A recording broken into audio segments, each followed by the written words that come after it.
को एक्चुअली में क्या पढ़ना है। यूनिट 48 ये बताएगा कि अगर आपके पास, अच्छा एक चीज़ ज़रा सोचो, ऐसे मान लीजिए आपसे कहा किसी ने डू यू नो, इसका मतलब क्या तुम जानते हो, ये एक क्वेश्चन है, ध्यान से समझना, ये क्या है, क्वेश्चन है। अगर मान लीजिए मैंने लिखा आई नो, ये एक आंसर है, क्या तुम जानते हो, मैं जानता हूं। और आई डोंट नो, ये भी एक आंसर है ना। और एक चीज ध्यान दे दीजिए, वेयर इज ही, ये भी एक क्या है, क्वेश्चन है, ठीक। लेकिन वेयर ही इज ये एक क्वेश्चन नहीं है। पहले इन सारे सेंटेंसेस को हम लोग क्या करेंगे, एनालिसिस करेंगे, एनालाइज करेंगे, देन इसके बाद हम लोग ये तय करेंगे कि अगर इन दोनों सेंटेंसेस को आपस में मर्ज करते हैं तो क्या होता है, ठीक। देखो क्वेश्चन बनता कैसे है, किसी भी प्रकार का क्वेश्चन अगर हमें बनाना हो तो क्वेश्चन बनाने के लिए हमें दो चीज़ों की आवश्यकता होती है, एक हेल्पिंग वर्ब जो सब्जेक्ट के पहले हो, और दूसरा लास्ट में क्वेश्चन मार्क हो।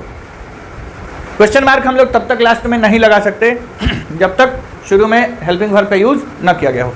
तो हम लोग ऑलरेडी जानते हैं कि हम लोग क्वेश्चन दो तरीके के बनाते हैं, एक क्वेश्चन होता है यस नो क्वेश्चन। कौन सा क्वेश्चन होता है, यस नो क्वेश्चन।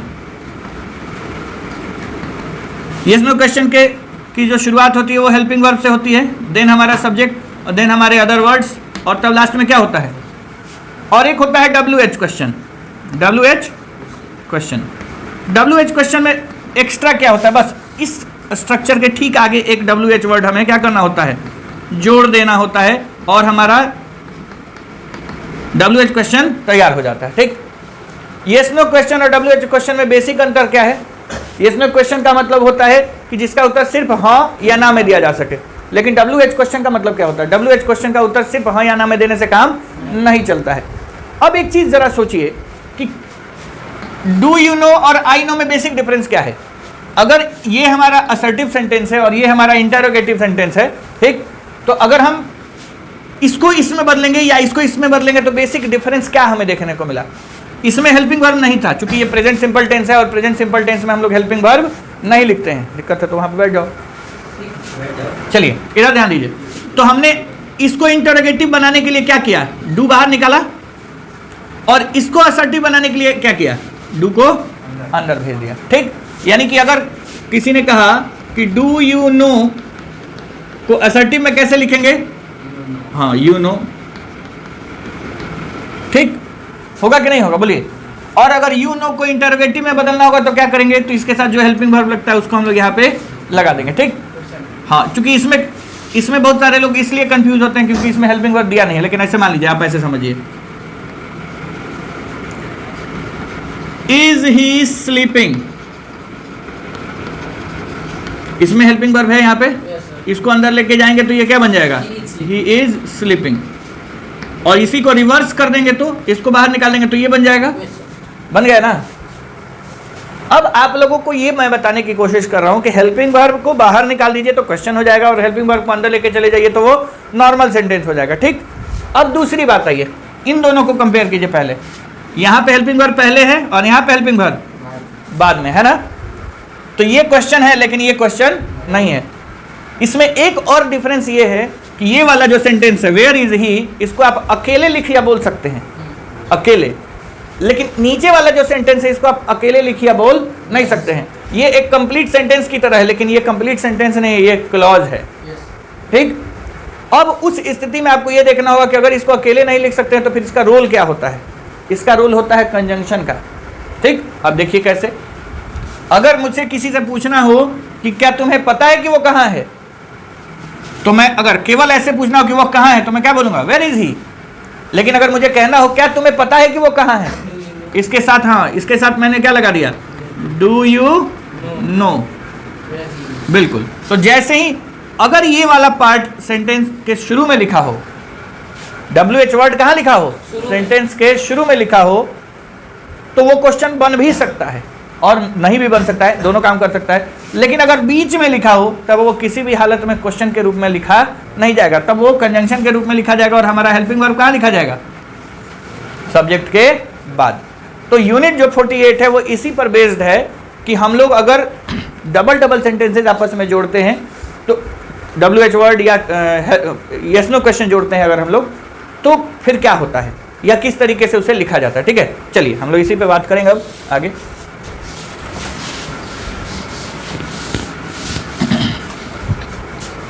चलिए, जैसा कि आप सब लोग देख पा रहे होंगे, एक यूनिट 1 में एक फिगर बना हुआ है।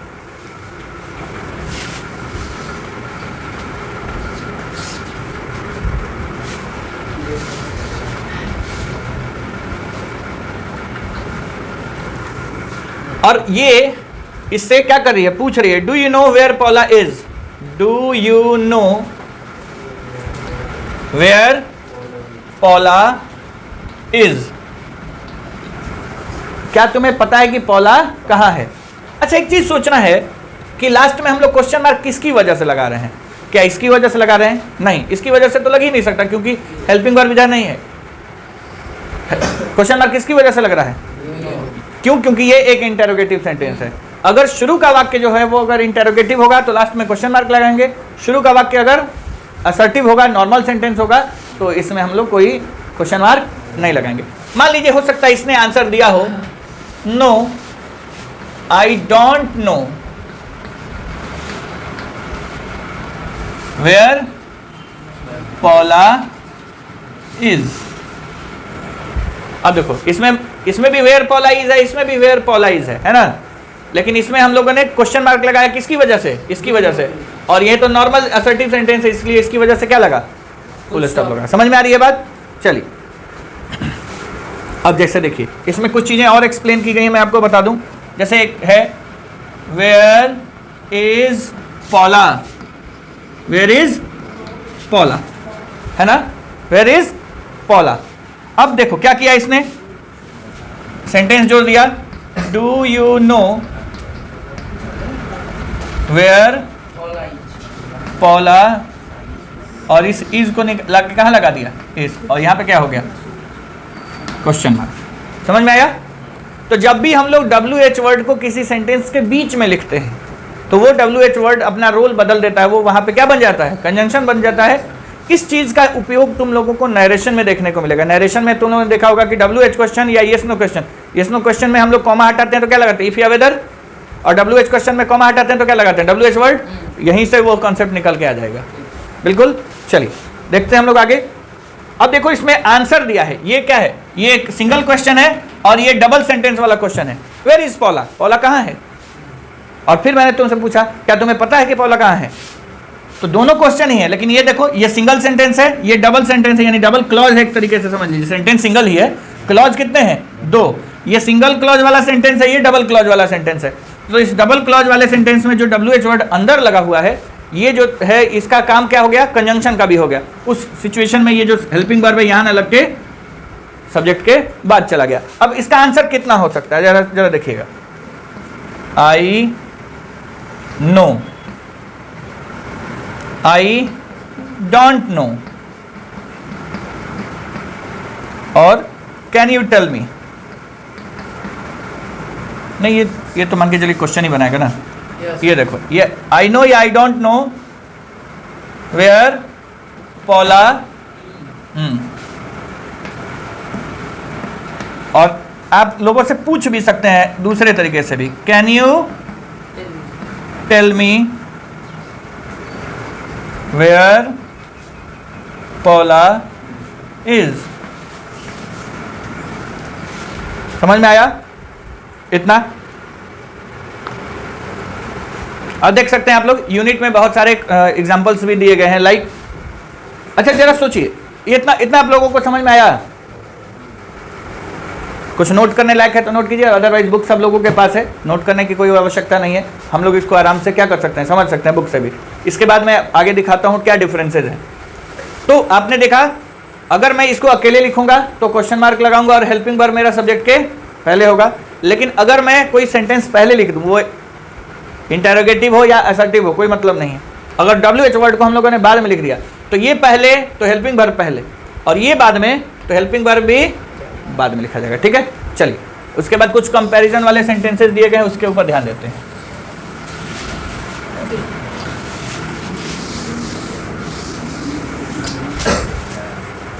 चलिए देखिए, कंपेयर किया गया है, अच्छे से देखते हैं।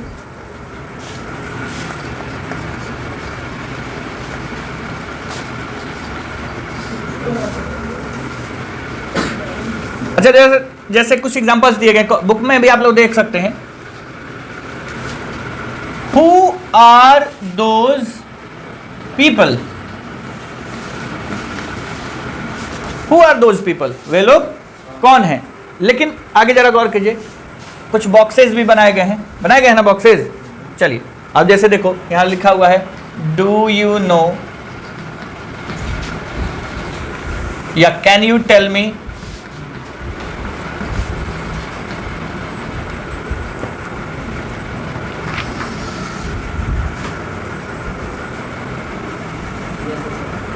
इसके बाद क्या बनाया गया है, I know, I don't no और आई डोंट रिमेंबर।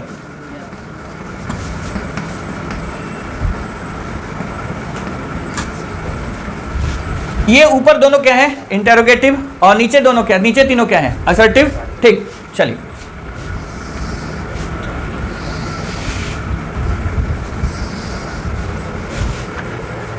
अब हम लोगों ने यहां पे क्या लिखा था, हु आर दोज पीपल, लेकिन जैसे ही ये लग जाएगा, ये सेंटेंस क्या बन जाएगा, who those people are.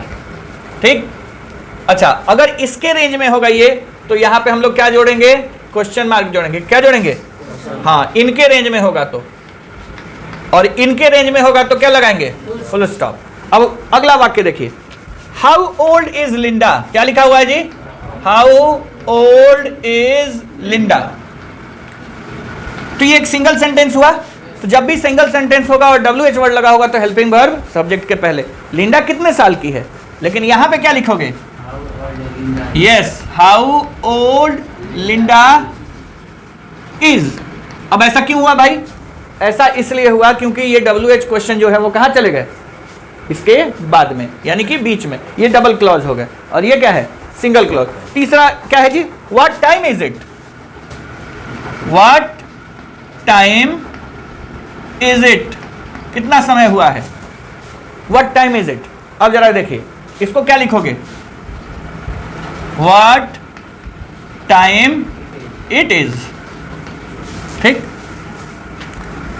Fourth sentence क्या है, where can I go, where can I go, लेकिन यहीं पे यहां पे लगाओगे तो क्या लिखोगे, यस, वेयर आई कैन गो।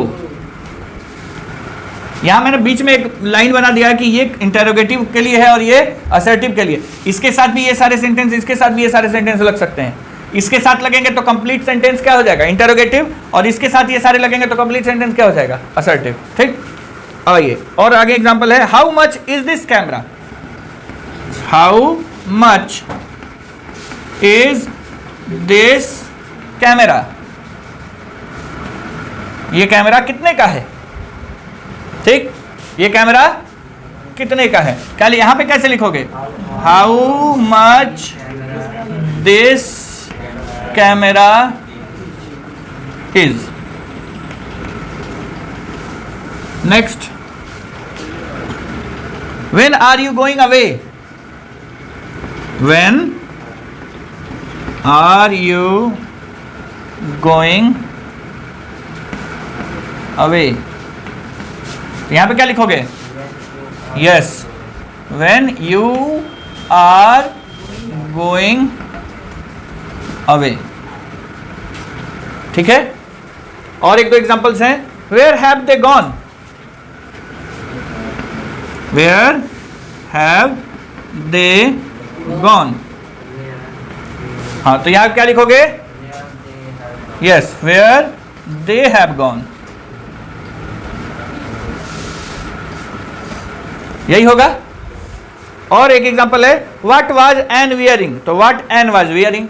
ठीक, अभी तक हम लोगों ने क्या देखा, WH क्वेश्चन में इन सब में हेल्पिंग वर्ब था, लेकिन कुछ ऐसे भी तो सेंटेंस मिलेंगे जिसमें हेल्पिंग वर्ब होगा, किसमें, इंटेरोगेटिव में, लेकिन असर्टिव में वो हेल्पिंग वर्ब गायब हो जाएगा। ये किसके साथ होता है, डू डज डिड के साथ होता है। ठीक, जैसे मान लीजिए मैंने कहा did I go, did I गो, तो डिड आई गो को जैसे ही हम असर्टिव में बदलेंगे तो ये क्या हो जाएगा, आई वेंट। उसी तरीके से डू आई गो तो आई गो हो जाएगा, डज ही गो तो ही गोज हो जाएगा। हैव हैज तो असर्टिव में और इंटेरोगेटिव दोनों में ना लिखा जाता है, जब अगर हैव हैज हेल्पिंग वर्ब होगा। कई बार हैव हैज हेल्पिंग वर्ब नहीं होके मेन वर्ब भी होता है। ये समझ में आया कि नहीं, ये बताइए पहले। इसको हम लोग एक बार और अच्छे से एक्सप्लेन कर लेते हैं। कह रहा है कि compare who are those people, ये एक सिंगल इंटेरोगेटिव सेंटेंस है, वे लोग कौन हैं। और यहाँ पे do you know who those people are, क्या तुम्हें पता है कि वे लोग कौन है, या can you tell me who those people are, क्या तुम बता सकते हो कि वे लोग कौन है। I know who those people are, मुझे पता है कि वे लोग कौन है। I don't know who those people are, मुझे नहीं पता कि वे लोग कौन है। And the last, I don't remember, मुझे याद नहीं आ रहा है कि वे लोग कौन है। तो ये सारे सेंटेंसेज या इस तरीके। अच्छा कई बार बताओ, मुझे बताओ तुम्हें क्या चाहिए, और दूसरा तुम्हें क्या चाहिए, तुम्हें क्या चाहिए, व्हाट डू यू वांट। ठीक, मुझे बताओ तुम्हें क्या चाहिए, tell me what you want. तो व्हाट डू यू वांट और व्हाट यू वांट। ठीक है, मुझे क्या करना चाहिए या मैं क्या करूं, व्हाट शुड आई डू, मुझे बताओ कि मुझे क्या करना चाहिए, tell me what I should do. तो जैसे ही दो क्लॉज में सेंटेंस बढ़ जाता है तो बाद वाला जो अगर क्लॉज WH क्लॉज भी हो तो भी हेल्पिंग वर्ब को सब्जेक्ट के बाद ही लिखा जाता है। ऐसा इसलिए क्योंकि वो अब एक सबऑर्डिनेट क्लॉज की तरह काम करता है, एक ऑब्जेक्ट की तरह काम करता है, नाउन क्लॉज की तरह काम करता है, एडजेक्टिव क्लॉज की तरह काम करता है, एडवर्ब क्लॉज की तरह काम करता है। वो एक सिंगल इंडिपेंडेंट सेंटेंस की तरह काम नहीं करता। तो जो चीज सिंगल इंडिपेंडेंट सेंटेंस की तरह काम ही नहीं करता उसे हम लोग सिंगल सेंटेंस की तरह यूज भी नहीं कर सकते, उसके साथ वो रूल्स नहीं लगा सकते। ठीक, चलिए आगे बढ़ते हैं। इतना तो आप लोग देख चुके हैं, किसी को कोई दिक्कत।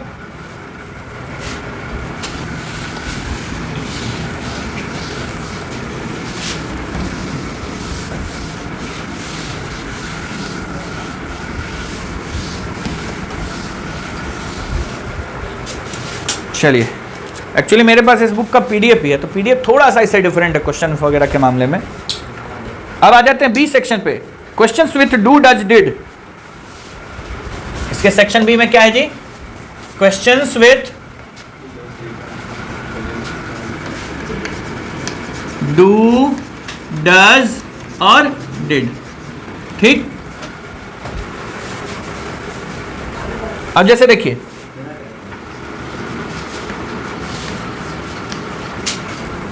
Where does he live, where does he, वह कहां रहता है। लेकिन अगर इसी सेंटेंस को मैं बड़ा कर दूं, डू यू नो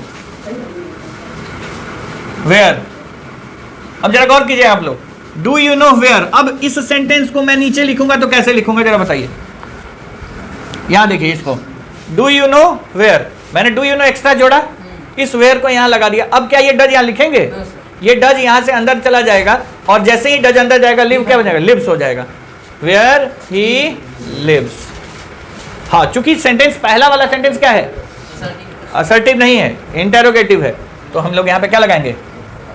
ठीक, अगर यहां पे होता I know where he lives तो असर्टिव होता। ठीक, चलिए, तो आप लोगों को क्या समझ में आया इसमें कि अगर डू डज डिड रहेगा तो हम लोग उसको जब चेंज करेंगे तो डू के लिए V1, डज के लिए V5 और डिड के लिए V2 का यूज करेंगे। चलिए इसको भी कंपेयर करते हैं।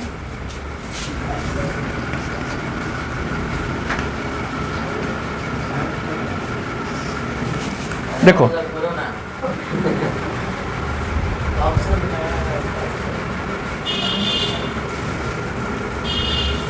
चलिए, how does aeroplanes fly, how do aeroplanes fly, वही तो मैंने कहा कि डज का, how do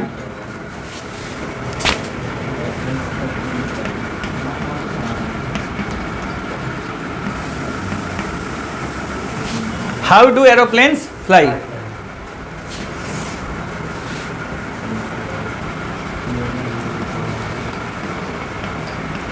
do you no, और नीचे हम लोग क्या लिखेंगे, आई नो, आई डोंट नो,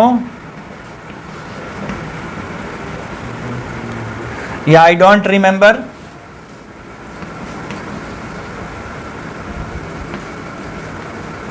और फिर अब आइए, अगर इस सेंटेंस को मुझे अंदर लिखना होगा तो मैं कैसे लिखूंगा? हाउ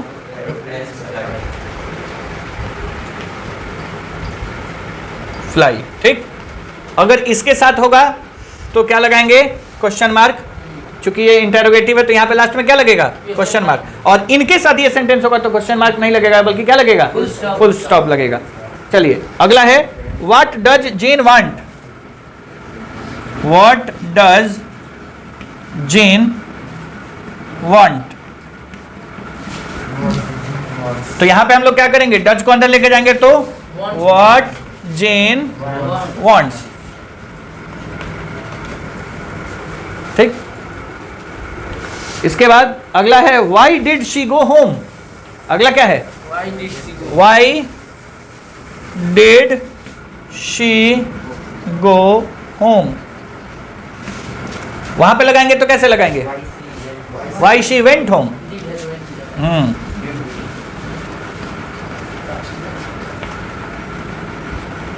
कहने का मतलब यह है कि जब डू था तो V1 में चेंज, V1 ही रह गया। डज है तो ये V5 में चेंज हो गया, और डिड है तो ये V2 में चेंज हो गया। समझ में आई बात? चलिए अब इसके बाद जो अगला नंबर आता है वो नंबर है आपका किस चीज का? इफ या वेदर वाला, क्योंकि क्वेश्चन तो बिना WH वर्ड के भी होते हैं। तो बिना WH वर्ड का क्वेश्चन का मतलब क्या हुआ? ऐसा क्वेश्चन जिसमें WH वर्ड हो ही नहीं, जिसका उत्तर सिर्फ हाँ या ना में दिया जा सके। तो उस जगह पर अगर हम उस सेंटेंस को, जैसे मान लीजिए मैंने कहा आर यू टायर्ड, क्या तुम थके हुए हो? आर यू टायर्ड, क्या तुम थके हुए हो? मैंने कहा अच्छा, अगर मैं इसके सामने मैं लगा देता हूं, कैन यू टेल मी, जैसे ही इसको जोड़ेंगे, अब ये तो अंदर चला जाएगा ना, तो बीच में भाई कंजंक्शन कहाँ है? बिना कंजंक्शन के हम दो सेंटेंसेस को जोड़ेंगे कैसे? तो हम जब जैसे ही इसको अंदर लेके जाएंगे, यहाँ पे एक इफ या वेदर का प्रयोग करेंगे। Can you tell me if you are tired, या can you tell me whether you are tired, ठीक। I don't know if he was tired, इस तरीके से हम लोग पढ़ सकते थे।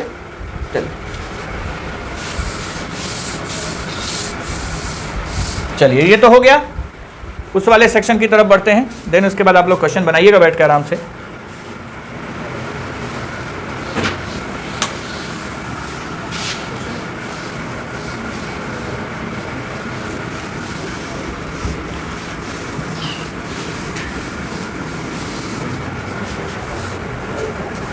चलो नेक्स्ट हम लोग बढ़ रहे हैं आगे। क्वेश्चंस बिगिनिंग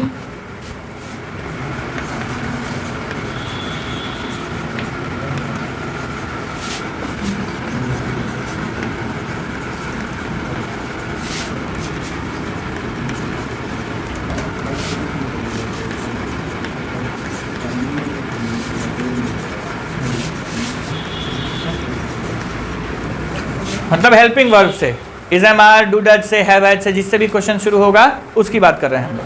हाँ नहीं हम लोग अभी देख रहे हैं, कंपेयर कर रहे हैं। इसको हम लोग क्या बोलते हैं? यस नो क्वेश्चंस बोलते हैं। क्या बोलते हैं? Yes no questions. जरा कंपेयर करके देखते हैं। चलिए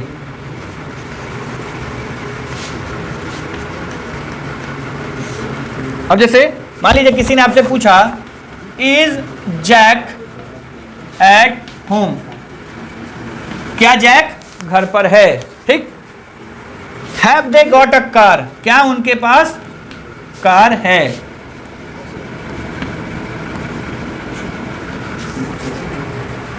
can Brian swim,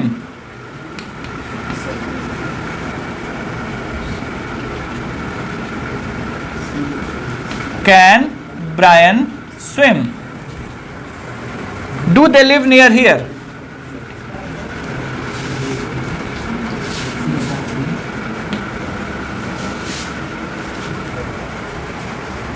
Did anybody see you?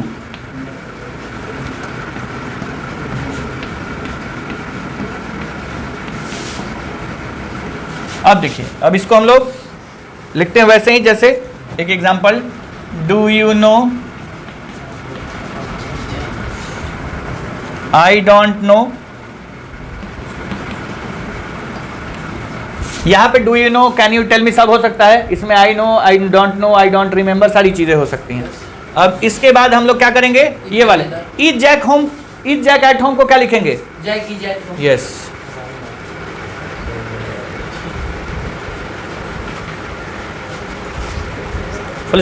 यहाँ पे क्वेश्चन मार्क, इस वाले पार्ट के लिए क्वेश्चन मार्क और इस वाले पार्ट के लिए फुल स्टॉप। दूसरा have they got a car, तो ये हो जाएगा they have got a car.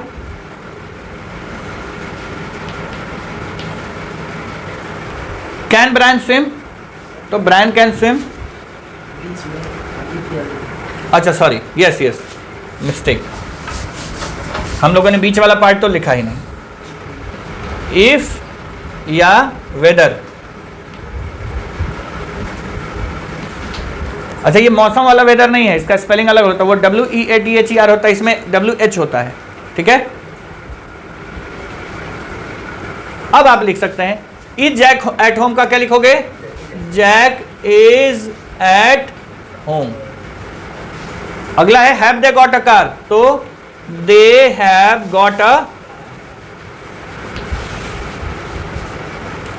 Can Brian swim, तो ब्रायन कैन स्विम। उसके बाद do they live near here, तो दे लिव, डू अंदर जाएगा तो गायब हो जाएगा, तो दे लिव नियर हियर। और डिड एनीबॉडी सी यू, तो क्या लिखोगे, सॉ, एनीबॉडी सॉ यू।